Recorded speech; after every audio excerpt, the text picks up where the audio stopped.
lại với Lisa Channel và hôm nay chúng ta sẽ cùng xem bên trong phong bì này chứa cái gì nhé.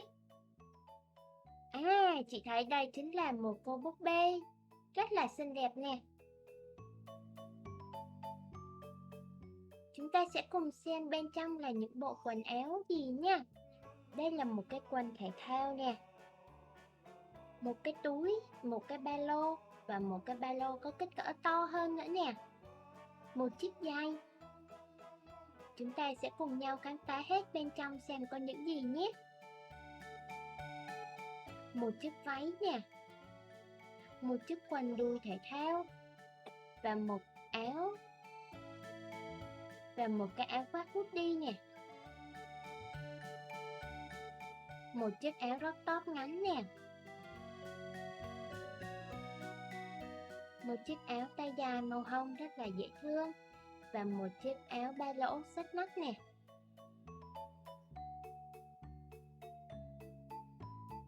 Và cuối cùng là một cái túi trống màu hồng nè.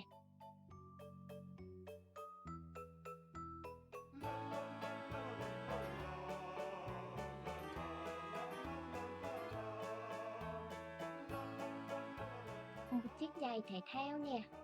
Và đây cũng là một chiếc giày thể thao. Vậy là chúng ta có khoảng 3 đôi giày nhỉ? Thêm một cái quần đùi nữa nè. Một bình nước.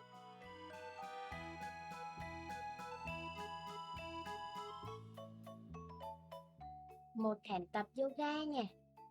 Các em có thể đoán ra được đây chính là những cái bộ đồ với chủ đề gì rồi đúng không nè?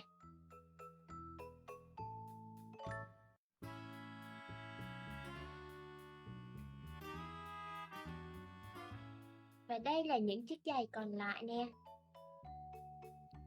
Đây là một cái tạ nhỏ nè. Vậy là hôm nay chúng ta sẽ cho búp bê mặc đồ theo chủ đề thể thao nhé.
Nếu các em thích thì hãy ủng hộ chị bằng cách đăng ký kênh, like và share các video sau nhé.